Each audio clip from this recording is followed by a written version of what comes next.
Mondstadt has always been a place of peace and freedom, and a place that we can rejuvenate and prepare for our next journey. But under the surface of Mondstadt lie secrets that will eventually tear the land in two. So today, we'll theorize about what will happen to Mondstadt in the future, and what danger awaits the nation. Don't forget to subscribe and like, and let's jump straight into it. Mondstadt, the place of freedom and the home to Venti, the ultimate Giga Chad. But staying on topic, will Mondstadt ever be destroyed? Mondstadt has always been a place of peace and a place to hang out with your friends in co-op. But I have a theory that Mondstadt will be destroyed, and it all leads to this one reason. In every single nation, some type of conflict. When we went to Leeway, we got to fight against this huge water dragon. When we went to Inazuma, we literally fought in a war against the Raiden Shogun. When we went to Sumeru, we were basically fighting against the Fatui and against Forbidden Knowledge. And then eventually now in Fontaine, we had to stop the Primordial Sea from overtaking the land, or it did overtake the land. But what about Mondstadt? You see, if we go back to the Archon quest, we only had Dvalin, which is Abyss related. This is the only place where we actually had a more Abyss related problem. The Abyss is mostly located in Mondstadt, and that's where we do get to see a lot of the Abyss mages. But we didn't really have a conflict within Mondstadt that is similar to the others. And Mondstadt, unlike any of the other nations, seems to still have a story left to be told.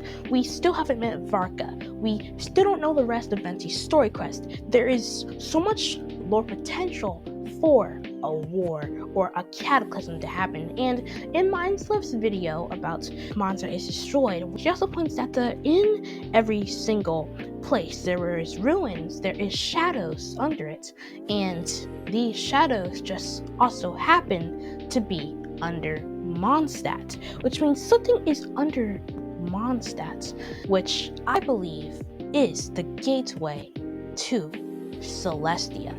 Thanks to Mindless video, if we look at the statue and then translate the words from it, we see that it actually means the gateway to Celestia. And if that is true, it would make sense why Lumine wants to have such a big presence in Mondstadt. It's because under the people of Mondstadt's feet is the gateway to Celestia. This is clear. This isn't a theory anymore. It's clear in the game that Mondstadt is a clear connection to Celestia. So it makes sense that the Abyss is trying to corrupt Mondstadt first with Dvalin, but it failed because of us, the Traveler. And this also makes sense why Dainsleif is being here. This guy Dainsleif isn't just casually hanging out at the tavern. No, he's trying to find this out too. I think Dainsleif has something to do with Celestia. In any of my theory videos, you'll probably hear me mention that I do not trust Dainsleif whatsoever. I think Dainsleif has something to do with Celestia, something that would make Lumine hate him as much as he does. I think Dainsleif is a snitch. He's a snitch to Kanya, betrayed Kanya, or did something to Kanya for his own gain. Possibly he might have his own reasons, and probably will be explained in the Kanya's quest at the end of the game, but something that made him betray Kanya, that made him go on the side of Celestia.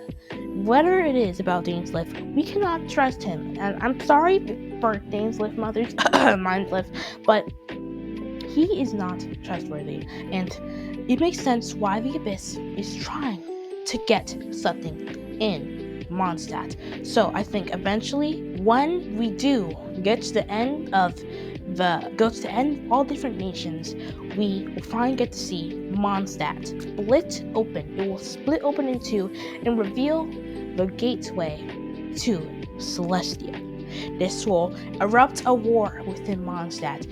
Varka will have to come back to Mondstadt to protect her home, and it will unleash a war that will completely destroy Mondstadt. And Venti, the gay Chad he is, will be left wondering, why the heck did I trust Celestia? I think Venti might also have something to do with Celestia. Not that he's helped Celestia, but I think he also might want to kill Celestia, but it's something that I'm not really sure about, because how would that work if the gateway to Celestia is right under his nation? Why if we not just attack Celestia right then and there?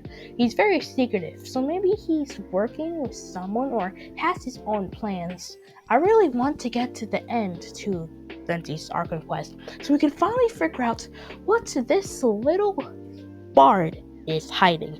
If we find this out, if we finally get Venti's story quest, all our questions about the fate of Mondstadt, who Venti really is, the god of time, her name escapes me. She's a big part of the lore, and I don't know much about her, so I need to learn about her. So we will go over that in a video soon. But thank you guys so much for watching today's video. My channel is doing really good. I think we'll actually be able to reach 100 subscribers extremely fast, like way faster than I thought. So thank you guys so much for watching. Subscribe and like, and I'll see all of you guys next time.